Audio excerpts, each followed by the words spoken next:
Pinahiya akong aking sariling manugang sa loop, mismong bahay na ako ang nakbabayad. Binigyan niya akong isang masakit na pagpipilian. Maging katulong niya o lumayas na dala ang aking magamit. Ang pinaka masakit sa lahat, ang sarili kong anak ay nanahimik lang at hindi man lang ako ipinagtanggol. Ngumiti lang ako ng bahagya. Kinuha ko ang aking maleta na 3 araw ko nang inihanda. Hindi nila alam na pinalayas lang nila ang tunay na pundasyon ng kanilang marangyang buhay. Sa isang utos ko lang sa aking abogado, pinutol ko ang bawat sentimong nagbibigay buhay sa kanilang luho. Ngayon, ang kanilang huwat na imperyo ay tuluyan ng gumuho, wala ng kuryente, wala ng tubig, at ang kanilang masasakyan ay isa-isa ng hinahatak ng bangko. Bago ko ituloy ang kwentong ito, maaari ninyo bang isulat sa comment kung saang lungsod o lalawigan ninyo kami pinapanut ngayon, paunawa. Ang kwentong ito ay likha lamang ng imahinasyon para sa inyong libangan, subalit ang aral at mensaheng hatid nito ay tunay na mahalaga at may malaking halaga sa ating totoong buhay. Ang sikat ng araw ay marahang sumisilip sa mga bintana ng marangyang kusina rito sa Forbes Park. Nakaupo ako sa isang mataas na silya sa harap ng mesa na gawa sa mamahaling marmol. Malamig ang ibabaw nito, kasing lamig ang pakikitungo sa aking magataw sa bahay na ito. Sa harap ko ay isang simpleng mangkok ng lugaw. Walang laman, purong kanin lang na nilaga sa tubig. Ito lang ang tanging kapayapaang nararanasan ko sa bawat umaga. Ako ay si Lamberto Reyes. 72 taong gulang na ako para sa aking anak na si Clarissa at sa kanyang asawang si Junjun. Ako ay isa lamang matandang pabigat na sumasakop sa espasyo ng kanilang bahay. Ang tingin nila sa akin ay isang retiradong mekaniko na may dumi pa rin ngang langis sa ilalim ng kuko. Isang matanda na ang tanging inaasahan ay ang maliit na pensyon na halos hindi sapat para sa aking gamot. Nakikita nila ang mga kalyo sa aking mga kamay at inisip nilang ako ay talunan. Hindi nila alam na ang mga kamay na ito ang naktayo na Reyes Realty. Hindi nila alam na ang makamay na ito ang pumirma sa kasunduan para sa pagmamay-ari ng isang malaking gusali sa Makati noong nakaraang linggo lang. Nakikita nila ay isang pasanin, habang ang nakikita ko naman ay isang pagsubok. At ngayong umaga, malapit na silang bumaksak sa pagsubok na iyon. Nabasag ang katahimikan nang pumasok si Junjun. Hindi siya bumatingang magandang umaga. Kailanman ay hindi niya ginawa iyon. Nakasuot siyang isang mamahaling bathrobe na gawa sa seda na mas mahal pa kaysa sa unang sasakyang naipundar ko. Amoy mamahaling pabango siya, pero mas nangingibabaw ang amoy ng kanyang kayabangan. Naglakad siya palampas sa akin. Tumigil. At biglang sinipa ang paanga aking silya. Hindi iyon aksidente. Isang malakas at sinasatyang sipa iyon para yanigin ako. Hoy, Lamberto, sabi niya na ang boses ay puno ng pangmamaliit. Sabi niya, may sakit daw ang katulong kaya tamat itong pumasok. Kailangan daw niya ng isang basong kape at siguraduhin ko raw na hindi ito mapait o sunog. Dahan-dahan kong ibinaba ang aking kutsara sa mangkok, hindi ko siya tiningnan. Tiningnan ko lang ang usok na lumalabas sa aking luhaw. Sa loob no 3 taon, nanirahan ako sa maliit na silid para sa mga panauhin. Sa loob ng 3 taon, ako ang lihim na nagbabayad ng kanilang utang sa bangko para sa bahay na ito sa pamamagitan ng isang lihim na kumpanya. Ginawa ko iyon para hindi nila malaman na ako ang nagpapakain sa kanila. Sa loob ng 3 taon, pinanut ko si Junjun na umarte na parang hari sa kahariang sinakop niya, gayong sa katotohanan. Isa lang siyang taong nakikinabang sa aking awa. Kumakain akong almusal. Junjun, mahinahon kong sinabi. Mababalang ang aking boses nanggagaling sa kailaliman ng aking dibdib. Sinabi ko sa kanya na ang makina ng kape ay naroon lang sa tabi niya. May mga kamay siya, kaya dapat ay gamitin niya ang maito. Ang sumunod na katahimikan ay tila isang matalim na kutsilyo. Hindi sanay si Junjun na matanggihan. Siya ay isang direktor sa isang maliit na kumpanya ngang patalastas, isang posisyon na suot niya na parang isang korona. Sanay siyang may mga asistan na tumatakbo para igawa siya ngang kape. Hindi siya sanay na isang matandang lalaki na nakasuot ng simpleng kamiseta ang magsasabi sa kanya na gawin ito ng mag-isa. Lumapit siya sa akin. Sinalungat niya ang aking espasyo at tumayo sa aking harapan. Tumawa siya ng tuyo, isang tawang walang bahit ng saya. Sabi niya, baka raw nalilito na ako kung paano tumatakbo ang mabagay sa bahay na ito. Libre daw akong nakatira dito. Kinakain ko raw ang pagkain niya. Ginagamit ko daw ang kuryente niya. Sabi niya, ang pinakamaliit na bagay na magagawa ko ay maging kapaki-pakinabang. Inutusan niya akong tumayo at gumawa siyang kape. Hinarap ko siya. Tiningnan ko siya ng diretso sa kanyang mamata. Nakita ko ang mapulang ugat sa kanyang mata dahil sa alak na ininom niya kagabi. Nakita ko ang takot na itinatago niya sa likod ng kanyang galit. Kailangan niyang magmukhang malaki. Kaya sinusubukan niyang iparamdam sa akin na maliit ako. Hindi ang tanging sagot ko. Naging mabilis ang kanyang reaksyon. Namula ang mukha ni Junjun sa tinding ang galit. Bigla niyang hinawi ang kanyang kamay sa ibabaw ng mesa. Tumama ang kanyang palat sa aking mangkok ng lugaw. Lumipat ang seramik na mangkok at bumagsak sa sahig. Nabasag ito sa maraming piraso. Ang mainit at malakit na lugaw ay tumalsik sa aking pantalon at sa malinis na puting tiles na sahig. Ang tunongang pagkabasag ay umalingaw-ngaw sa malaking bahay na parang isang putok ng baril. Tingnan mo ang ginawa mo, sigaw ni Junjun habang itinuturo ang kalat sa sahig. Tinawa niya akong lampa at walang silbi. Inutusan niya akong linisin iyon, linisin ko daw agad ang kalat sa sahig. Hindi ako gumalaw para linisin ito. Dahan-dahan akong tumayo. Pinakpak ko ang duming ang lugaw sa aking tuhod. Ang tibok ng aking puso ay kalmado at mabagal. Ito na iyon. Ito na ang sandaling hinihintay ko. Binigyan ko silang bawat pagkakataon. Naghintay akong kahit kaunting respeto o pasasalamat, pero wala akong nakita kundi kabulukan. Anong nangyayari dito? Ang boses na iyon ay nanggaling sa hagdanan. Iyon ay si Clarissa, ang aking anak. Nakatayo siya doon, nakasuot pangang pantulok. Tinitingnan ang nabasak na mangkok. Ang galit na mukha ni Junjun. At sa huli ay tumingin siya sa akin. Naghintay ako. Nanghintay ako na itanong niya kung napaso ba ako. Nanghintay ako na sabihan niya ang kanyang asawa na huwag tratuhin ang kanyang ama na parang aso.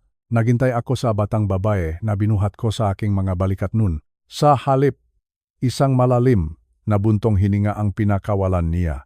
Isang buntong hininga na puno ngang pagkadismaya na nagsabi sa aking ang lahat ng kailangan kong malaman. Tatay Nama, seryoso? Sabi niya habang naglalakad palapit kay Junjun. 7 umaga pa lang, bakit ba kailangan mo siyang buwisitin? Napatingin ako sa kanya. Hindi ako makapaniwala. Buwisitin. Clarissa, hinalos niya ang pagkain ko sa sahig. Maraming pressure na kinakaharap si Junjun ngayon. Putol sa akin ni Clarissa. Sabi niya, may malaking presentation daw ang asawa niya ngayon. Siya daw ang nakdadala ng bigat ng pamilyang ito sa kanyang likuran. Isang tasa lang daw ng kape ang hiningi nito. Masyado ba daw iyong malaki para hilingin sa akin pagkatapos na lahat ng ginagawa nila para sa akin? Lahat ng ginagawa ninyo para sa akin. Ulit ko ng mahina. O, sabat ni Junjun habang humahakbang pasulong. Lalong lumakas ang loop dahil sa suporta ng aking anak. Sabi niya, pinatira daw nila ako. Binigyan daw nila ako ng kwarto. Habang ako daw ay nakaupo lang doon na parang hari at walang naitutulong, sabi niya, sawa na raw siya sa pagpapakain sa akin. Itinuro ni Junjun ang pinto sa likod. Nangingini ang kanyang daliri sa tinding ng galit. Binigyan niya akong isang ultimatum. Sabi niya, kailangan ko daw lumuhod. Linisin ang kalat sa sahig. At matutong magsilbi sa pamilyang ito ng may respeto. Kung hindi ko daw iyon gagawin, kailangan ko nang lumayas. Ngayon din, tiningnan ko si Clarissa. Hindi siya umiwas ng tingin. Hindi man lang siya kumurap. Pinakurus niya ang kanyang mga braso at tumingin sa akin ng may malamig at matigas na mga mata. Siguro tama siya. Tatay, sabi niya, ang kanyang boses ay walang anumang emosyon. Sabi niya, baka daw hindi na naktatrabaho sa ganitong kaayusan. Masyado na raw akong matigas ang ulo. Kung hindi daw ako makakatulong. Kung hindi ko daw masuportahan si Junjun kapag stressed ito. Baka daw dapat ay mahanap na akong ibang matitirhan. Tila lumiit ang hangin sa loob ng kusina. Tiningnan ko ang nabasag na ceramic sa sahig. Naisip ko ang maaraw na nagtatrabaho ako ng 3 shift sa pabrika para lang may pagawa ang pustiso at braces ni Clarissa. Naisip ko ang magabi na natutulog ako sa loob ng aking lumang truck para lang makatipid ng para sa kanyang matrikula sa kolehiyo. Naisip ko si Estela, ang namayapa kong asawa. At kung paano, niya ako pinangako na palaging aalagaan ang aming munting dalaga. Inalagaan ko siya. Binili ko ang bahay na ito sa pamamagitan ng isang trust fund para hindi niya kailanman kailangang mag-alala sa upa. Lihim kong binabayaran ang monthly ng sasakyan ni Junjun para hindi ma-stress ang anak ko sa utang. Ako ang naging matibay, nilang sandigan na hindi nila nakikita. At ngayon, pinuputol na nila ang sandigang iyon. Ngumiti ako. Hindi ito isang masayang ngiti. Ito ang ngiti ng isang taong tinatapos na ang huling item sa isang napakahabang listahan. Tama kayo, sabi ko. Ang aking boses ay kalmat, bagay na tila lalong nagpagalit kay Junjun. Sinabi ko sa kanila na ang kaayusang ito ay talagang hindi na naktatrabaho. Humakbang ako lampas sa lugaw sa sahig. Hindi ko tiningnan ang kalat. Naglakad ako lampas kay Junjun na mabilis ang pahinga at nahihintay ng isang away na hindi ko ibibigay sa kanya. Naglakad ako lampas kay Clarissa na tumangging tumingin sa aking mga mata ngayong nakagawa na silang desisyon. Saan ka pupunta? Sigaw ni Junjun. Sabi ko, linisin mo ito. Hindi ko siya pinansin. Naglakad ako sa pasilyo patungo sa guest room. Binuksan ko ang cabinet. Naroon sa harap ang aking lumang maleta na gawa sa balat. Nakaimpake na ito. Inimpake ko na ito 3 araw na ang nakalilipas. Noong nagbiro si Junjun habang naghahapunan tungkol sa paglalagay sa akin sa isang home for the aged. Alam ko na noon na malapit na ang katapusan. Kailangan ko lang na sila ang magmitsa nito. Hinawakan ko ang handle ng maleta. Mabigat ito at matibay sa aking kamay. Huling sulyap sa kwarto, mayos ang higaan, malinis ang lahat. Wala akong iniwan na anuman, walang litrato, walang sulat, wala. Lumabas ako patungo sa sala. Naririnig ko pa silang nagtatalo sa kusina kung sino ang tatawag sa cleaning service. Hindi man lang nila narinig ang aking paglalakad patungo sa pintuan sa harap. Binuksan ko ang mabigat na pintong gawa sa kahoy at lumabas sa hangin ng umaga. Malamig ang ihip ng hangin. Naglakad ako pababa sa driveway. Ang magulong ng aking maleta ay tumutunog ng may ritmo sa semento. Hindi ako lumingon sa bahay. Magandang bahay ito, naalala ko noong pinirmahan ko ang tseke para pambayad dito. Naalala ko noong sinabihan ko ang abogado na ilagay ito sa isang trust fund para kay Clarissa. Depende sa kanyang mabuting pakikitungo at pag-alaga sa kanyang ama. Pagdating ko sa dulo ng driveway. Tumigil ako.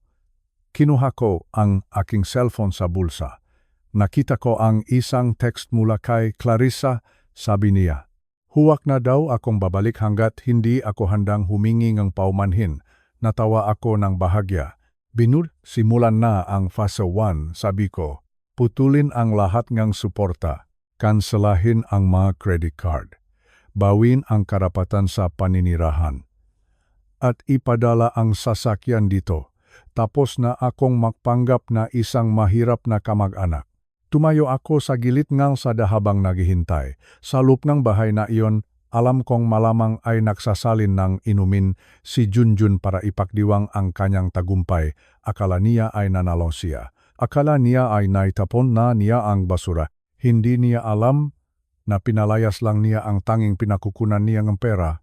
Hindi niya alam na ang matandang naglalakad palayo dala ang lumang maleta ay ang tanging taong pumoprotekta sa kanya laban sa ganap na pagkawasak.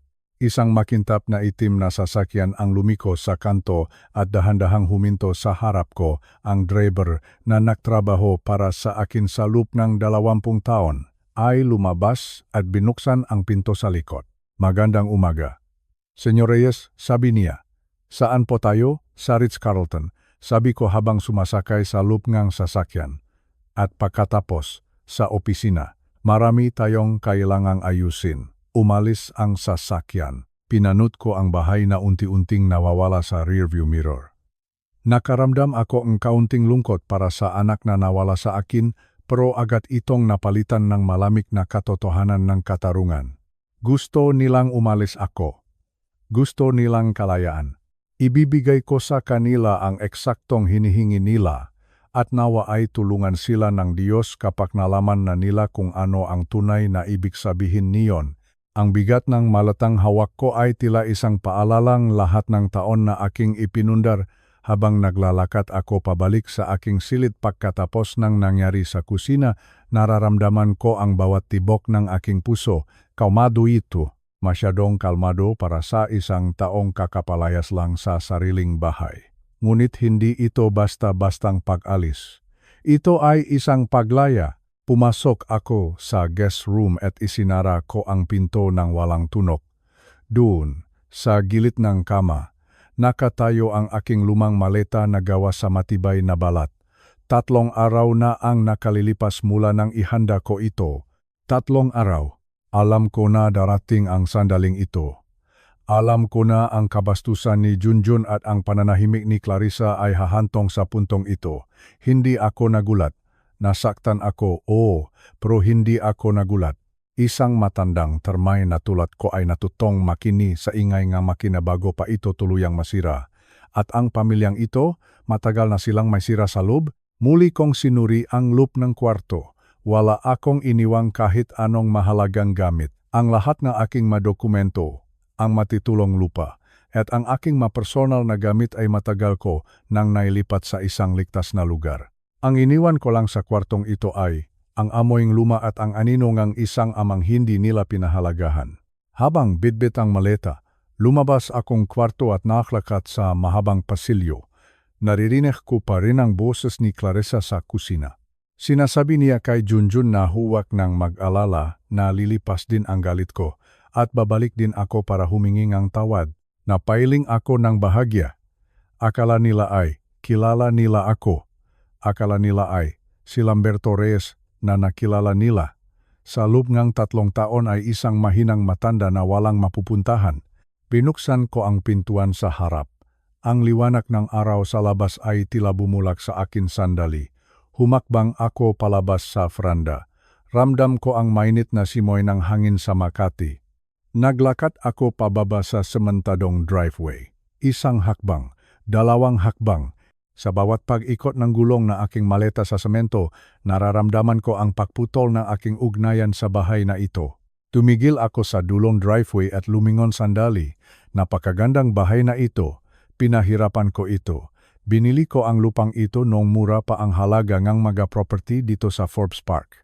Ipinatayo ko ang bawat kanto nito ng may pagmamahal. Iniisip na dito lalaki ang aking mga apo. Ngunit ang bahay na ito ay naging isang kulungan ng kayabangan. Inilabas ko ang aking cellphone mula sa bulsa ng aking polo. Hindi na ito ang simpleng cellphone na madalas nilang makitang gamit ko. Ito ay isang mamahaling unit na may mataas na seguridad. Pinindot ko ang isang numero. Pagkatapos ang 2 ring, sumagot ang isang pamilyar na boses. Si Ati Mendoza. Ang aking matapat na abogado sa loob ang 30 taon. Nakahanda na ako, Ati Mendoza, sabi ko nang may buong kumpiyansa. Wala na ang mahinang boses ng isang matanda. Naroon na muli ang boses ng isang pinuno. Nasa labas na ako ng gate, pakisundo na ako, papunta na po ako. Senyor Reyes, sagot niya nang may matinding respeto. 5 minuto lang po at nariyan na ako. Habang naghihintay, napatingin ako sa kapitbahay naming si Mrs. Higgins na naglalakad kasama ang kanyang aso. Tiningnan niya ako nang may awa sa kanyang mga mata. Siguro ay iniisip niya na pinalayas ako at wala na akong matutuluyan. Ngumiti lang ako sa kanya. Isang ngiting punong lihim. Eksaktong 5 minuto ang lumipas, isang makintab na itim na Mercedes-Benz ang marahang huminto sa harap ko. Lumabas ang driver at si Ati Mendoza mula sa loop. Mabilis silang lumapit sa akin. Kinuha driver ang aking maleta ng may pag-iingat, habang binuksan naman ni Ati Mendoza ang pinto sa likod para sa akin. Salamat Ati Mendoza, sabi ko habang sumasakay sa loop ng sasakyan. Ang lamig ng aircon at ang amoying bagong balat na upuan ay tila isang yakap ng aking tunay na buhay. Buhay na itinago ko sa loob ng 3 taon. Ano po ang ating susunod na hakbang, senyor? Tanong ni Ati Mendoza habang dahan-dahang umaandar ang sasakyan palayo sa mansion. Sumandal ako sa malambot na upuan. Gusto kong simulan ang fase 1, Ati Mendoza. Ngayon din, wala nang palugit. Kinuha ni Ati Mendoza ang kanyang tablet at nagsimulang mag-swipe sa screen. Nakahanda na ang lahat, senyor. Isang pindot ko lang, mapuputol na ang lahat ng koneksyon. Gawin mo na, utos ko. Unahin mo ang mag-credit card. Lahat ng supplementary cards na nasa panggalan ni Junjun at Clarissa. Ay freeze mo ang lahat ng yon. Gusto kong makita kung paano sila bibilingang kanilang hapunan mamaya gamit ang wala. Tumango ang abogado. Tapos na po, senyor. Ang 6 na credit card ay wala ng visa mula sa segundong ito. Pangalawa, pagpapatuloy ko. Ang mga utility bills. Ang kuryente, ang tubig, ang internet sa bahay na iyon. Lahat ng iyon ay nakapanggalan sa aking shell company na Reyes Holdings. Itigil ang lahat ng autodraft payments. Hayaan mong maranasan nila ang dilim na ibinigay nila sa puso ko. Isasagawa ko na po ang tawag sa Meralco at Manila Water. Senyor, sabi ni Ati Mendoza, sa loob ng tuwis mawawa 4 na oras, mawawalan silang serbisyo. At ang pinaka-importante, sabi ko habang nakatingin sa labas ng bintana, pinapanod ang mga nagtatayugang gusali na pagmamay-ari ko. Ang sasakyang Porsche ni Junjun. Ang sasakyang iyon ay nakapangalan sa kumpanya. Bawin mo iyon. Ngayon din, ipadala mo ang tow truck sa kanilang driveway. Ayaw ko nang makitang ginagamit niya ang bunganga aking paghihirap para magmayabang. Naglabas ako ng isang malalim na buntong hininga. Ate Mendoza, alam mo ba kung magkano ang nagastos ko para sa kanila sa loop ng 3 taon? Sumagot ang abogado ng may katiyakan sa boses. Batay sa ating mga record, senyor, umabot na sa mahigit 15 milyong piso ang kabuwang nagastos ninyo para sa kanilang mortgage, insurance, mga sasakyan, at luho. Lahat ng iyon ay palihim ninyong binabayaran para lamang hindi sila mahirapan. 15 milyong piso, isang napakalaking halaga, pero sana ay itinulong ko na lang sa mga pero ginamit ko iyon para sa aking anak, umaasang matututo siyang magpahalaga, pero nakamali ako. Sa pagbibigay kong lahat, nakalimutan kong turuan silang pinaka-importanteng bagay, ang long biton o utang na loob. Inisip nila na ang pera ay basta na lang nahuhulog mula sa langit. Inisip ni Junjun na ang kanyang maliit na sweldo bilang direktor ay sapat na para sa kanilang marangyang buhay. Hindi niya alam na ang sweldo niya ay hindi man lang sapat para pambayad sa kuryente at maintenance ng pool sa bawat buwan. Sila ay namuhay sa isang panaginip at ako ang nagpapatakbo ng panaginip na iyon. Ngayon, Ati Mendoza, sabi ko ng may diin, oras na para magising sila sa katotohanan. Gusto kong maramdaman nila ang bawat sentimo na nawala sa kanila. Gusto kong malaman nila na ang pabigat na itinuring nila ay ang siyang nagpapatuloy ng kanilang marangyang mundo. Tumingin ako sa rear view mirror at nakita ang bahay na unti-unti nang naglalaho sa malayo. Hindi ako nakaramdam ng pagsisisi. Ang naramdaman ko ay ang kalinawan ng isip. Ang aking asawang si Estela ay laging nagsasabi na ang pagmamahal ay minsan ay nangangailangan ng higpit at ito na ang pinakamatinding higpit na ibibigay ko sa kanila. Dahil gusto nilang maging malaya, ibibigay ko sa kanila ang kalayaan, sabi ko habang inilalagay ko ang aking kamay sa loop ng bulsa. Kalayaan mula sa aking pera, kalayaan mula sa aking proteksyon, at titignan natin kung gaano sila tatagal sa mundong hindi nila kilala. Dinala akong sasakyan patungo sa Ritz-Carlton kung saan naghihintay ang aking presidential suite. Dun, muli kong itatayo ang aking kuta. Hindi na ako ang matandang termay na humihingi ng pabor. Ako na muli si Lamberto Reyes, ang taong nakmamay-ari ngang kalahating lungsod na ito. Ang digmaan ay nagsisimula pa lamang at wala akong balak na magpatalo. Sapagkat sa huli, ang katotohanan ang laging nagtatagumpay at ang kawalan ng utang na loob ay may katapat na kabayaran. Isang linggo na ang nakalilipas mula nang lisanin ko ang mansion sa Forbes Park. 7 arawng katahimikan. 7 araw na pinapanood ko mula sa malayo ang unti-unting pagbabago ng ihip ng hangin. Sa loob ng isang linggong iyon, nanatili ako sa aking suite sa Ritz-Carlton. Sa harap ko ay ang aking laptop na nagpapakita ng bawat galaw ng aking mga bank account. Nakikita ko ang bawat tangkang paggamit ng mga credit card na aking ipinablock. Nakikita ko ang bawat tangkang pag-withdraw ng pera na hindi na nila kailanman mahahawakan. Sa kanilang paningin, ang pag-alis ko ay isang tagumpay. Akala nila ay malaya na sila sa isang matandang mapaganap. Akala nila ay panahon na para ipakita sa buong mundo ang kanilang sariling kinang. At ano pa nga ba ang mas magandang paraan para magmayabang kaysa sa isang marangyang hapunan sa Bonifacio Global City o BGC? Noong Biyernes ang gabi, nakset ang dinner si Junjun sa Gilded Fork. Ito ang pinakamahal at pinakasikat na restaurant sa buong Taguig. Doon daw sila makikita ngang isang malaking investor na si Marcos. Kailangan ni Junjun ng puhunan para sa kanyang bumabaksak na kumpanya ngang patalastas. Pero sa kanyang isip, hindi ito pahingi ng tulong. Para sa kanya, isa itong expansion. Isang imperyong siya raw ang naktayo.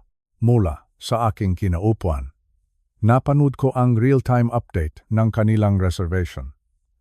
Nakita ko ang bawat order na pumasok sa system.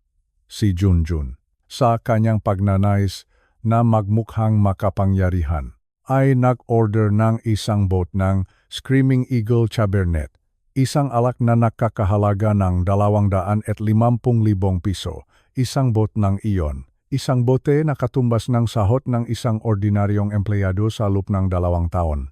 Nakaupo si Junjun sa gitna ng restaurant. Suot ang kanyang mamahaling suit na binayaran din ng aking dividends. Kasama niya si Clarissa, nasuot ang kwintas na brilyante na regalo ko sa kanyang ika-30 kaarawan. Sabi niya sa kanyang makaibigan, si Junjun ang bumili niyon. Isang kasinungalingan na pinaniwalaan na rin niya sa huli. Narinig ko sa ulat ng aking matauhan kung paano nagsalita si Junjun sa harap ni Marcos. Sabi niya, siya raw ang nakpondo sa lahat ng kanyang tagumpay. Wala daw siyang utang. Wala daw siyang hininging tulong sa kahit na sino. Sabi pa niya, tinanggal na raw nila ang mga pabigat sa buhay nila.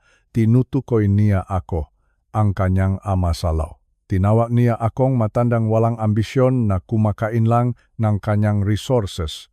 Nang dumating ang bayaran, doon na nagsimula ang trahedya. Kinuha ni Junjun ang kanyang black card, ang titanium card na aking ibinigay sa kanya bilang supplementary. Inilapak niya ito sa tray ng may malakas na tunok. Isang tunok na nagsasabing, ako ang may-ari ng mundong ito. Pero pagkalipas ng ilang minuto, bumalik ang waiter. Hindi dala ang resibo, kundi ang card na hindi tinanggap ng machine. Sinabing waiter sa harap ni Marcos na ang card ay declined. Namutla si Junjun. Sinubukan pa niyang magbiro. Sabi niya ay baka may sira lang ang machine. Sinubukan niya ang pangalawang card, ang card ng kumpanya. Declined. Sinubukan niya ang card ni Clarissa. Declined. Ang katahimikan sa hapag ay naging kasing bigat ng tingga. Si Marcos, ang investor na kanyang nililigawan, ay tumayo ng walang imik. Sabi ni Marcos, hindi siya nakikipagnegosyo sa mga taong hindi man lang mabayaran ang sariling alak. Iniwan sila ni Marcos na nakaupo sa gitna ng restoran, habang ang ibang napanauhin ay nagsisimula ng makbulungan. Napilitan silang iwan ang kanilang nga ID sa restoran para lang payagang makaalis at makahanap ng pambayad. Takot at pagkapahiya ang bumalot sa kanila habang naglalakad at dumarating sa parking lot. Pero ang tunay na bangungot ay nahihintaya sa kanila sa Forbes Park. Pagdating nila sa tapat ng mansion, ang buong paligid ay balot ng kadiliman. Walang ilaw sa labas, walang ilaw sa loob. Ang gate na dati ay bumubukas ng kusa ay hindi gumagalaw. Napilitan silang bumaba at buksan ang gate ng manual. Pagpasok nila sa loob ng bahay, ang hangin ay mainit at amoy amag. Walang aircon, walang refrigerator na gumagana. Kahit ang tubig sa gripo nang pilitin nilang paandarin, ay hangin lang ang lumalabas. Pumunta si Junjun sa kusina at sinubukang gamitin ang kanyang cellphone bilang flashlight doon sa ilalim ng liwanag ng screen. Nakita nila ang isang tumpok ng sobre sa ibabaw ng mesa. Sobrang kulay pula at puti. Ang mga ito ay hindi mga sulat ng pasasalamat. Ang mga ito ay mga notice ng foreclosure mula sa bangko. Nang buksan ni Clarissa ang isa sa mga sobre, napasigaw siya sa takot. Sabi sa sulat, 3 buwan na raw silang hindi nakbabayad ng mortgage. Ang utang ay umabot na sa 10 milyong piso. Binuksan pa niya ang isa tungkol naman sa sasakyang Porsche. Sabi doon, hihilahin na ang sasakyan sa loob ng 48 oras dahil sa hindi pagbabayad. Doon lang nagsimulang mag-compute si Clarissa sa kanyang isip. Tiningnan niya ang mabil, ang kuryente na umaabot sa 50,000 piso bawat buwan. Ang tubig, ang maintenance, NG pool, ang insurance. Tiningnan niya ang kanyang asawa na si Junjun. Napawis at nanginginig sa galit. Tinanong ni Clarissa si Junjun kung makano ba talaga ang kinikita nito sa opisina. Ang sagot ni Junjun ay nakpabulos sa mundo ng aking anak. Ang sahod ni Junjun ay hindi man lang sapat para pambayad sa interes ng kanilang mautang sa loob ng 1 buwan. Napaupo si Clarissa sa sahig, agit ng madilim na kusina. Doon niya narinig ang katotohanang matagal niyang iniwasan. Ang lahat ng kanilang luho, ang nga damit na suot nila, ang pagkain sa kanilang mesa, ang bahay na kanilang kinatitirhan. Lahat ng iyon ay hindi galing kay Junjun. Lahat ng iyon ay galing sa akin, mula sa matandang mekaniko na kanilang minaliit. Naisip ni Clarissa ang bawat pagkakataon na pinagtatawanan nila ako dahil sa aking lumang t-shirt. Naisip niya kung paano nila ako inutusang maglinis ng kalat. Ngayon, sa gitna ang dilim at init, na-realize niya na ang tanging dahilan kung bakit sila mukhang matagumpay ay dahil sa aking awa, at ang awang iyon ay tinapos ko na. Sumigaw si Junjun sa loob ng madilim na mansyon. Tinawag niya akong tuso. Sabi niya, sinadya raw niyang gawin ito para pahiyain sila. Pero ang totoo, hindi ko sila ipinahiya. Sila mismo ang gumawa niyon sa kanilang sarili. Binigyan ko lang silang pagkakataong patunayan ang kanilang sinasabi, na kaya nilang tumayo ng mag-isa. At sa unang pagsubok pa lang, bumagsak na sila ng husto. Napanood ko ang lahat ng kanilang pagtatalo sa pamamagitan ng security camera na gumagana gamit ang aking sariling backup power. Nakita ko ang takot sa mga mata ni Clarissa. Nakita ko ang kawalan ng pag-asa sa mukha ni Junjun. Hindi ako nakaramdam ng saya, pero nakaramdam ako ang katarungan. Ang huwat na pangarap ay tapos na. Ngayon, kailangan na nilang harapin ang katotohanan ng umaga, isang umaga na walang kuryente, walang pera, at wala ng amang handang sumalo sa bawat pagkakamali nila. Ang kadiliman sa loob ng mansion sa Forbes Park ay tila isang mabigat na kumot na sumasakal sa hininga, wala ng kuryente, wala ng tubig, at wala na rin ang malamig na hangin mula sa aircon na dating nagbibigay ng ginhawa. Sa gitna ng init at amoy ng pawis, naroon si Junjun. Nakaupo sa sahig ng kusina habang tanging ang liwanag ng kanyang cellphone ang nagbibigay ng anino sa kanyang mukha. Galit, desperasyon, at inggit ang makikita sa kanyang mata. Hindi niya matanggap na ang lahat ng luho niya ay gumuho sa loob lamang ng 1 linggo. Para sa kanya, hindi siya ang may kasalanan.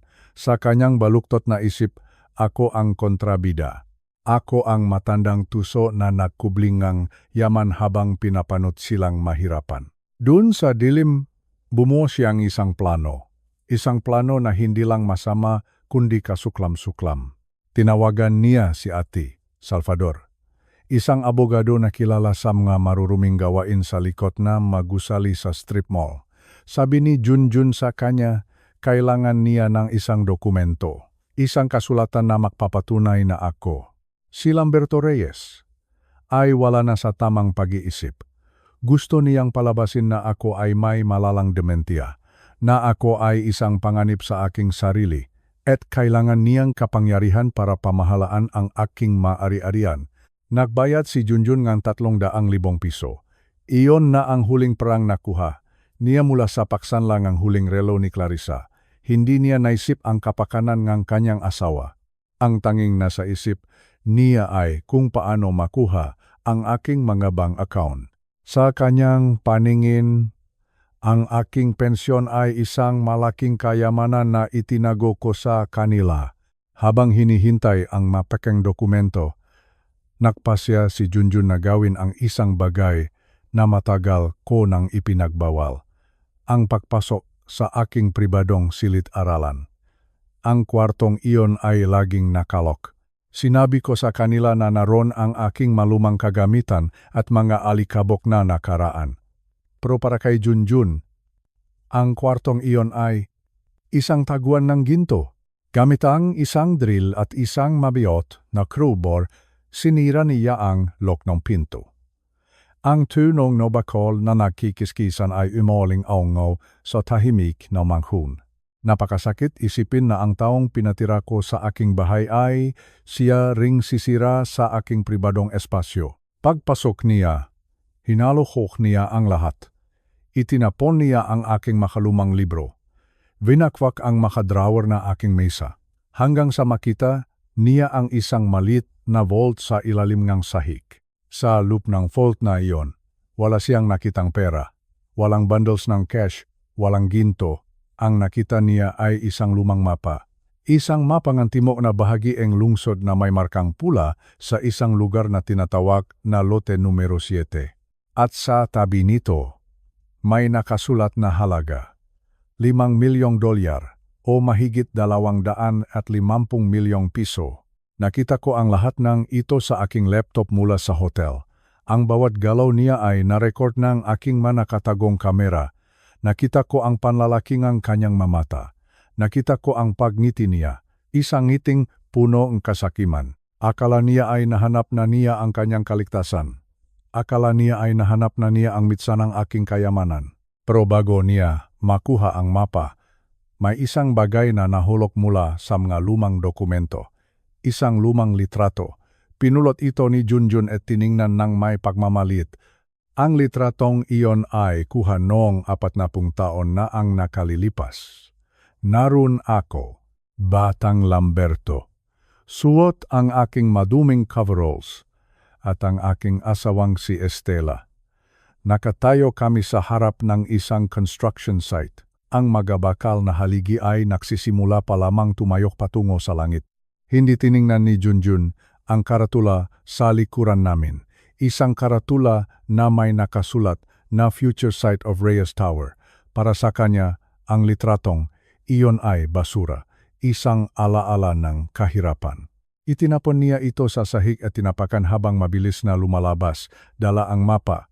Hindi niya alam na ang litratong iyon ang pinakamahalagang kayamanan sa kwartong iyon. Ito ang patunay na ang Imperyong Reyes Realty ay itinayo mula sa pawis, dugo, at pagmamahalan. Tumakbo si Junjun kay Clarissa at ipinakita ang mapa.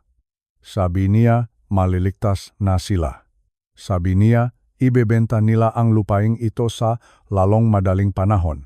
Gagamitin nila ang pekeng power of attorney para pirmahan ang benta. Ang sakim ng ngiti sa kanyang mukha ay tila isang babalangang kanyang sariling kapahamakan. Hindi nila alam na ang lote numero 7 ay hindi isang bakanteng lupa. Ito ang mismong kinatatayuan ng pinakamalaking distribution center ng isang pandaigdigang kumpanya. At ang nagmamayari NG lupang iyon ay hindi si Lamberto Reyes na termay, kundi si Lamberto Reyes na chairman ng Reyes Realty. Hinayaan ko silang mangarap. Hinayaan ko silang magplano ng kanilang sariling pagbagsak. Ang bawat hakbang ni Junjun ay nagdadala sa kanya palapit sa bilangguan. Ang bawat kasinungalingan niya ay nakdarakdak ngang bigat sa hatol na naghihintay sa kanya. Ang bitag ay nakahanda na at ang pain na aking inilagay ay kinagat na niya ng buong buo. Ang hotel ngang St. Regis sa Makati ay nagliliwanag sa ilalim ng mga malalaking sandelier. Ito ang gabi ngang taunang charity, gala, ang gabi kung saan ang lahat ng makapangyarihan at mayayaman sa Pilipinas ay nagtitipon. Ang amoy ng mamahaling pabango at sariwang bulaklak ay pumupuno sa bawat sulok ng ballroom. Ang bawat panauhin ay suot ang kanyang pinakamagandang barong at gown. Sa labas ng hotel, isang lumang Porsche ang dahan-dahang huminto. Ang sasakyan ay maalikabok, may kaunting gasgas sa gilid, at tila pagod na sa pagtakbo. Lumabas si Junjun at Clarissa. Sinubukan nilang makmukhang kabilang sa mga piling panauhin, pero halata sa kanilang mga mata ang pagod at takot. Upang makabili ng 2 tiket na nakakahalaga ng tig-100,000 piso, sinanlani Junjun ang huling alaala ni Estela. Ang isang gintong loket na ibinigay ko kay Clarissa nung siya ay bata pa. Isang sakripisyo na para kay Junjun ay kailangan para sa kanilang kinabukasan. Ang layunin niya ay simple, lumapit sa chairman ng Reyes Realty at humingi ng tulong. O kaya naman ay humanap ng ibang investor para sa lupang nahanap niya sa FAUT. Pumasok sila sa ballroom. Pilit na itinataas ang kanilang maulo. Pero ang bansa ng mga mayayaman ay marunong makaramdam ng mataong nagpapanggap. Ang gown ni Clarissa ay gusot at ang tuksedo ni Junjun ay tila maluwag na sa kanya dahil sa puyat at gutom. Inatasan sila sa mesa numero 90 at siyam, ang mesa na pinakamalayo sa entablado, malapit sa pinto ng kusina, kung saan ang ingay ng mga plato at amoy ng pagkain ay nangingibabaw. Bakit tayo narito sa likod? Reklamo ni Junjun habang pinupunasan ang kanyang pawis. Sabi niya, siya, raw, ay isang direktor at dapat ay nasa unahan, pero walang nakinig sa kanya. Umupo silang dalawa habang pinapanood ang mga taong mas masaya at mas matagumpay kaysa sa kanila. Maya-maya pa, ang mga ilaw ay dahan-dahang namatay. Isang spotlight ang tumutok sa podium sa entablado. Ang host ni gabi, isang sikat na tagapagbalita, ay nagsimula ng magsalita. Sabi niya, ngayong gabi ay isang espesyal na gabi dahil sa wakas. Ang pinakamahiwagang tao, ang taong hindi kailanman nakpakita sa publiko sa loob ng 10 taon. Mga kaibigan, mga panauhin, sigaw ang host. Tulungan ninyo akong tanggapin ang chairman ng Reyes Realty, si Gigam Lamberto Reyes. Nagsimulang tumuktok ang orkestra. Isang masigabong palakpakan ang pumuno sa ballroom. Sa mesa numero 90 at siyam, si Junjun at Clarissa ay napatayo. Hindi sila makapaniwala sa pangalang narinig nila. Lamberto Reyes, ang ama ni Clarissa, ang termay na kanilang pinalayas. Mula sa likuran ng entablado, lumabas ang isang lalaki. Ang kanyang hakbang ay matatag. Ang kanyang likod ay tuwid. Nakasuot siya ng isang pasadyang tuksedo na gawa sa pinakamagaling na tela. Ang kanyang buhok ay mayos ang gupit at ang kanyang mukha ay nagliliwanag sa ilalim ng mga ilaw. Iyon ay ako na kanilang tinawag na pabigat. Ako na kanilang pinakaitan ng pagkain. Naglakat ako patungo sa gitna ng entablado habang ang lahat ng tao sa ballroom ay nakatayo upang magbigay ng galang. Nakita ko ang mamukha ni Junjun at Clarissa mula sa malayo. Nakita ko ang pagbagsak ng balikat ni Clarissa. Nakita ko ang pagtulo ng baso ng tubig mula sa kamay ni Junjun. Ang katahimikan sa kanilang mesa ay kasing laming yelo. Hindi sila makagalaw. Hindi sila makapagsalita. ang matandang lalaki na inutusan nilang lumuhod at maglinis ngang lugaw. Ay ang siyang pinararangalan ngang buong bansa sa gabing iyon. Ang termay na sinabihan nilang walang ambisyon, ay ang siyang nakmamayari ngang gusaling kinalalagyan nila ngayon. Magandang gabi sa inyong lahat, sabi ko sa mikropono. Ang aking boses ay umaling-aunaw ng may autoridad. Tumingin ako sa paligid, at kahit malayo ang kanilang mesa, itinwon ko ang aking mamata sa kinaroroonan nina Yunyun at Clarissa. Gusto kong makita nila ang bawat sentimo ngang tagumpay na sinubukan nilang nakawin. Ang kaibahan ay napakalaki. Ako ay nakatayo sa ilalim ngang ginto at liwanag, habang sila ay nakatago sa dilim ngang likuran, malapit sa basurang kusina. Ang kanilang marangyang gown at tuksedo ay mukhang basahan kumpara sa dignidad na aking dala. Sa gabing iyon, ang maskarangang kanilang kayabangan ay tuluyan ng nahubat. Hindi lang nila pinalayas ang kanilang ama, pinalayas nila ang kanilang tanging pag-asa, pinalayas nila ang pundasyon ng kanilang buhay, habang patuloy ang palakpakan.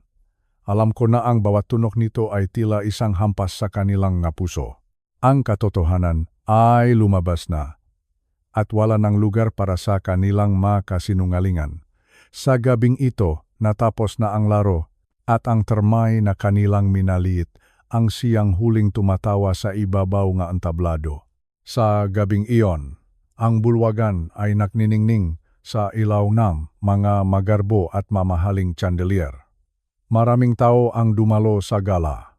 May mga negosyante, may mga kaibigan, at may mga taong tinitingala sa lipunan. Ngunit sa likod nga ngiti at bati, may isang mabigat na katotohanang nakatago sa aking dibdib. Ako si Berting, isang ama na matagal nang naktiis, isang matanda na minaliit ngang sariling manugang.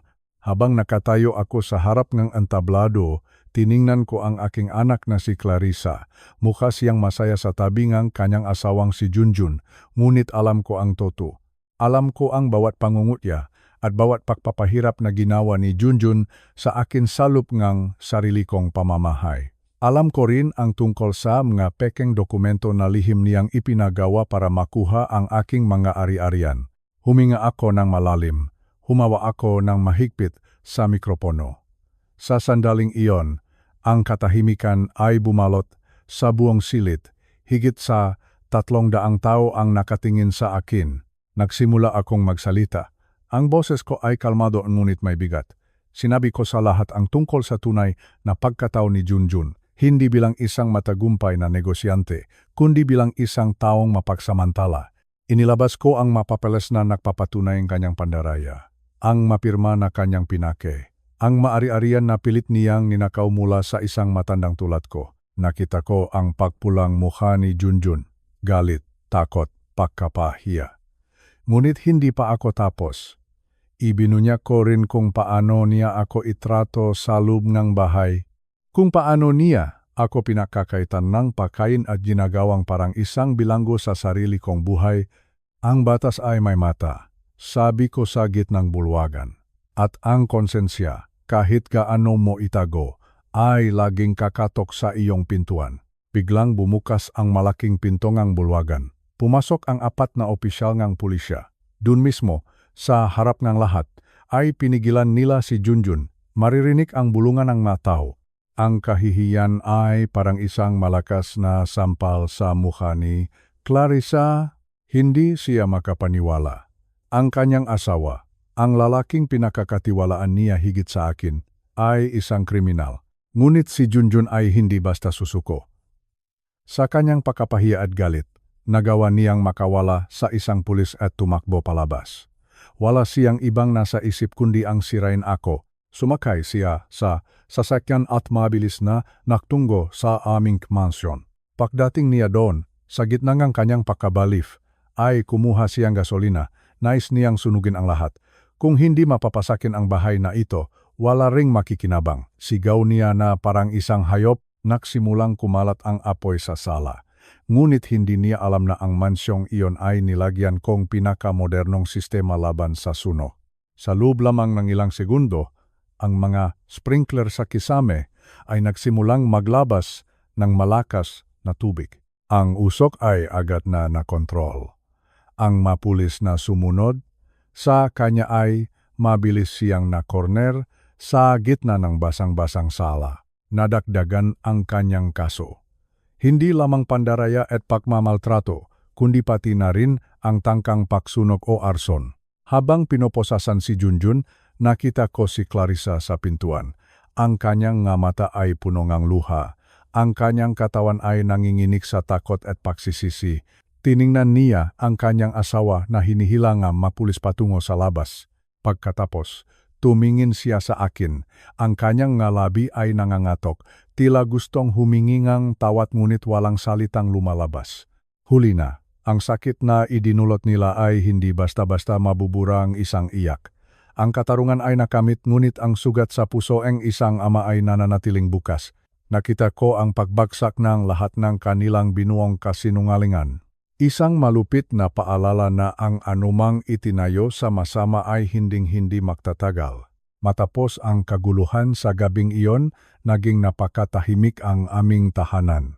Ang mansyon na dati ay puno ng yabang ni Junjun ay tila naging isang malaking kabaong ng alaala. Isang linggo ang lumipas. Isang umaga, narinig ko ang mahinang katok sa aking pintuan. Si Clarissa iyon.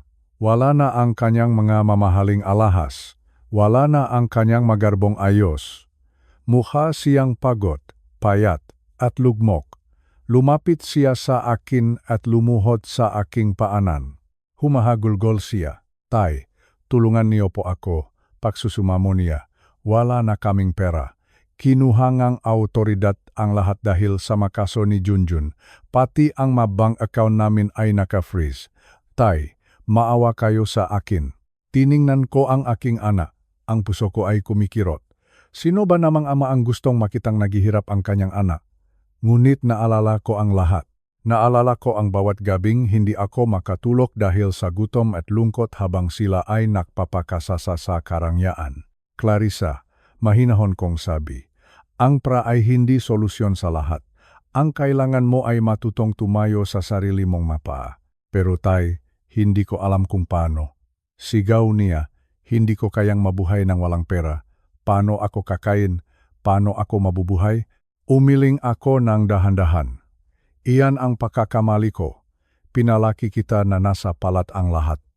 Ngayon, ituturo ko sa iyo ang tunay na halaga ng buhay. Hindi ko siya binigyan ng kahit isang piso. Sa halip, ibinigay ko sa kanya ang isang lumang bag na may lamang ilang piraso ng damit. Sinabi ko sa kanya na kailangan niyang umalis sa mansyon at humanap nege sarili niyang matitirhan. Hindi dahil hindi ko siya mahal, kundi dahil kailangan niyang matutuhan ang leksyon na hindi itinuturo sa paralan. Napilitan si Clarissa na lumipat sa isang maliit na paupahang silid sa isang masikip na barangay. Ang dating babaeng hindi marunong humawak ng walis ngayon ay kailangang maghanap ng trabaho. Dahil sa laki nga iskandalo, walang malaking kumpanya ang tumanggap sa kanya. Sa huli, nakahanap siya ang trabaho sa isang maliit na karinderya, kanto itri. Ang sahot niya sa isang araw ay 500 piso lamang. Kailangan niyang mahugas ng plato, magsilbi sa mga driver ng jeep at maglinis ng mesa na punong tira-tirang pagkain. Sa unang linggo umiyak siya gabi-gabi. Ang kanyang makamay ay nagsugat dahil sa tapang ng sabon. Ang kanyang likod ay sumasakit sa maghapong pagtayo. Ngunit sa bawat patak ng pawis, unti-unting nakbabago ang kanyang pananaw. Nagsimula niyang maisip, ganito pala kahirap kumitang pera.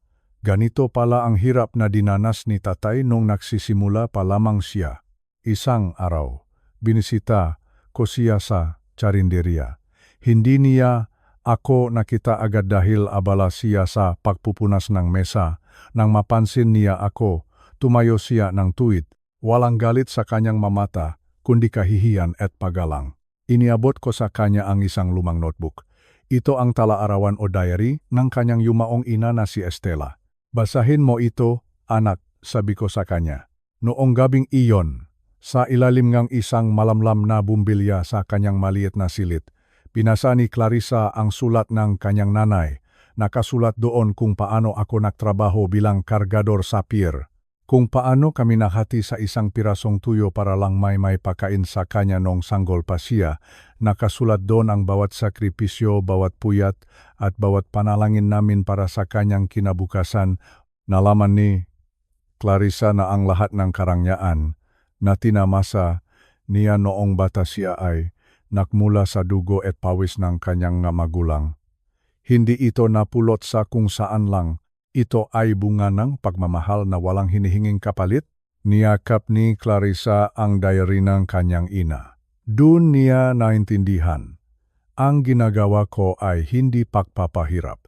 Ito ay isang matinding uri ng pagmamahal o tough love. Gusto ko siyang maging matatag. Gusto ko siyang maging tao na may dangal. Nagsimulang makbago si Clarissa. Hindi na siya nagrereklamo sa hirap ng trabaho. Natuto siyang magtipid. Ang bawat barya, ang bawat 10 piso na kanyang kinikita ay binibigyan niyang halaga. Nagsimula siyang makipagkapwa-tao sa mga simpleng manggagawa. Natutuhan niyang ngumiti ng tapat, hindi dahil sa plastik na pakikisama, kundi dahil sa tunay na pasasalamat na siya ay buhay at may pagkakataong magbago. Sa bawat gabi na lumilipas, ang galit sa aking puso ay unti-unting napapalitang ng pag-asa. Pinakmamasdan ko siya mula sa malayo. Ang aking anak ay unti-unti nang nagiging tao muli. Ang parusa ang batas ay para kay Junjun, ngunit ang pagtutuwid ng landas ay para kay Clarissa. At bilang isang ama, iyon ang pinakamahalagang pamana na maibibigay ko sa kanya, higit pa sa anumang mansyon o pera sa mundo. 2 taon na ang nakalilipas. Ang bawat araw ay lumipas ng tahimik, ngunit puno ng pagbabagong hindi nakikitang mata. Mula sa bintana na aking opisina sa itaas ng Rise Tower, pinakmamasdan ko ang paklubok na araw sa Manila Bay. Napakaganda ng kulaying langit, kulay kahel at lila. Isang paalala na ang bawat pagtatapos ay may dalang bagong simula. Sa loob ng 2 taong iyon, hindi ko tinawagan si Clarissa. Hindi ko siya pinadalhan ng kahit 1 sentimo. Pinanut ko siya mula sa malayo sa pamamagitan ng mga ulat ni Ate Mendoza. Alam ko ang bawat hirap na dinaanan niya. Alam ko na ang magabing umiyak siya dahil sa pagod. Alam ko ang maaraw na ang tanging kinakain niya ay tinapay at tubig dahil kailangang bayaran ang upa sa kanyang maliit na silid. Masakit para sa isang ama na makita ang anak na nakdurusa. Ngunit alam ko na ang dusa ay kailangan para malinis ang kanyang puso mula sa polusyon ng kayabangan. Isang hapon, habang nagbabasa akong nga dokumento, kumatok si Ate Mendoza sa aking pinto. May dala siyang isang maliit at puting sobre. Walang nakasulat na pangalan sa labas. Walang bonggang disenyo. Isa lang itong ordinaryong sobre na mabibili sa kanto. Ngunit nang hawakan ko ito, naramdaman ko ang kakaibang bigat. Isang bigat na hindi galing sa papel, kundi sa damdamin. Binuksan ko ang sobre. Sa loob nito ay may isang pirasong papel at isang perang papel na kulay asul. 1,000 piso. Ang perang papel ay gusot, tila maraming beses nang naitupi sa loob ng isang pitaka. Inilabas ko ang sulat na kasama nito. Ang sulat ay maikli lang, ngunit ang bawat salita ay tumagos sa aking kaluluwa. Sabi sa sulat, "Tatay, ito ang unang 1,000 piso na naipon ko pagkatapos bayaran ang lahat ng aking mabayarin sa buwan na ito. 2 taon ko itong pinagtrabahuhan. Ngayon ay manager na ako sa isang karinderya. Nagtatanim din akong sarili kong magulay para makatipid. Alam ko na ang perang ito ay walang-wala sa yaman mo. Pero tatay, malinis ang perang ito. Galing ito sa sarili kong pawis. Gusto sana kitang ayayahan na kumain ng lugaw. Ako ang magbabayad. Ako ang totalo sa iyo. Patawarin mo sana ako. Hindi lang sa pera, kundi sa lahat ng sakit na ibinigay ko sa iyo. Mahal kita." Naramdaman ko ang pag-init ng aking mga mata. Hinawakan ko ang 1,000 piso. Sa aking bangko, mayroon akong bilyon-bilyong piso. Mayroon akong mga titulungang, lupa at mga gusaling abot langit ang taas. Pero sa sandaling iyon, Ang 1,000 piso na hawak ko ay tila mas mahalaga kaysa sa lahat ng aking ari-arian. Mas mabigat ito kaysa sa sako-sakong ginto dahil ang perang ito ay ang unang bungang pagkatao ng aking anak. Ang perang ito ay ang kanyang dignidad. Sumunod na umaga, nagsuot akong simpleng polo barong. Hindi ko isinama ang aking driver. Hindi ko dinala ang aking mamahaling sasakyan. Sumakay ako sa isang taxi patungo sa address na nakasulat sa sulat ni Clarissa. Ito ay isang maliit na karinderya sa isang mataong kalsada. Amoy luya, amoy pritong bawang, at amoy ngang totong buhay. Nakita ko siya mula sa malayo. Nakatayo si Clarissa sa likod ng counter. Wala na ang kanyang mabrilyante, wala na ang kanyang mamahaling makeup. Ang kanyang balat ay bahagyang umitim dahil sa init ng kusina. Ang kanyang makamay, na dati ay napakalambot, ay mayroon na ring makalyo. Ngunit nang makita niya ako, ang kanyang mamata ay nagliwanag. Hindi ito ang ningning ng alahas. Ito ay ningning ng paesa at pagmamahal. Tatay, tawag niya sa akin. Tumakbo siya palapit at niyakap ako ng mahigpit. Amoy pawis siya, amoy usok ng ulam, pero para sa akin, iyon ang pinakamabangong amoy sa buong mundo. Iyon ang amoy ng pagsisikap. Umupo kami sa isang maliit na lamesang kahoy. Inihay niya sa akin ang isang mangkok ng mainit na lugaw, maraming luya, may pritong bawang, at may itlog sa gitna. Ito ang parehong pagkain na naging sanhing aming pag-away 2 taon na ang nakalilipas. Pero ngayon, ang lugaw na ito ay hindi simbolo ng kahihiyan. Ito ay simbolo ng aming muling pagtatakpo. Kain na tayo.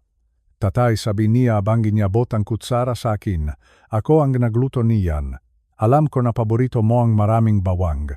Kumain kami ng tahimik. Sa bawat subongang lugaw, nararamdaman ko ang pahilom ng sugat sa aking puso. Sinabi ni Clarissa sa akin ang tungkol sa kanyang trabaho. Sinabi niya kung gaano kahirap humawa nga empleyado, kung paano makbudget ng pera, at kung paano siya natutong magpahalaga sa bawat sentimong dumadaan sa kanyang kamay. Nalaman ko rin ang balita tungkol kay Junjun. Wala siyang pinagbago sa loob ng kulungan. Sisi pa rin siya sa ibang tao. Sisi pa rin siya sa kapalaran. Sabi ni Clarissa, nag-file na siya ng annulment. Ayaw na niyang bumalik sa mundong puno ng kasinungalingan. Gusto na niyang mabuhay ng tapat. Proud ako sa iyo, Clarissa, sabi ko sa kanya. Ito ang unang pagkakataon na sinabi ko iyon sa loob na maraming taon. Umiyak siya nang marinig iyon. Sabi niya, iyon lang ang tanging salitang gusto niyang marinig mula sa akin. Hindi niya kailangan ang aking pera. Hindi niya kailangan ang mention. Ang kailangan niya ay ang malaman na sa wakas ay naging karapat-dapat na siyang tawaging anak ko. Inilabas ko ang 1,000 piso mula sa aking bulsa at inilapak ko ito sa mesa. Salamat sa almusal. Clarissa, sabi ko, pero itago mo na itong 1,000 piso. Hindi ko ito gagastusin. Ipapaframe ko ito sa aking opisina. Para sa bawat oras na makikita ko ito, maalala ko na ang aking anak ay isa ng ganap na tao. Tumayo kami at muling nagyakap sa harap ng maliit na karinderya. Ang matao sa paligid ay nakatingin, marahil nagtataka kung bakit ang isang matandang lalaking mukhang disente ay umiyak habang yakap ang isang manager ng karinderya. Hindi nila alam na sa sandaling iyon, ang pinakamayamang tao sa buong Pilipinas ay nakatayo sa gilid ng kalsadang iyon. Hindi dahil sa pera, kundi dahil sa pagbabalik ng kanyang anak. Ang kwento ko ay nagsimula sa isang nabasag na mangkok NG lugaw at nagtapos sa isang mangkok NG lugaw na nagbigay NG bagong buhay. Ang dignidad ay hindi namamana. Ang respeto ay hindi nabibili. Ang maito ay kinikita sa bawat patak ng pawis at sa bawat desisyong gawin ang tama kahit gaano pa ito kahirap. Ngayon, handa na akong ibahagi ang aking yaman sa kanya, ngunit hindi na bilang isang paraan para palayawin siya, kundi bilang isang katuwang sa pagtulong sa iba. Dahil alam ko na ngayon na alam na ni Clarissa ang tunay na halagang bawat piso. Alam na niya na ang tunay na kayamanan ay ang pagkakaroon ng malinis na konsensya at pusong marunong lumingon sa pinanggalingan. Salamat sa inyong pakikinig sa aming kwento. Naway magsilbi itong aral sa ating lahat. Huwag nating hintayin na mawala ang lahat bago tayo matutong magpahalaga. Sapagkat sa huli, ang tanging maiwan sa atin ay ang ating dangal at ang pagmamahal ng ating pamilya. Magandang gabi sa inyong lahat.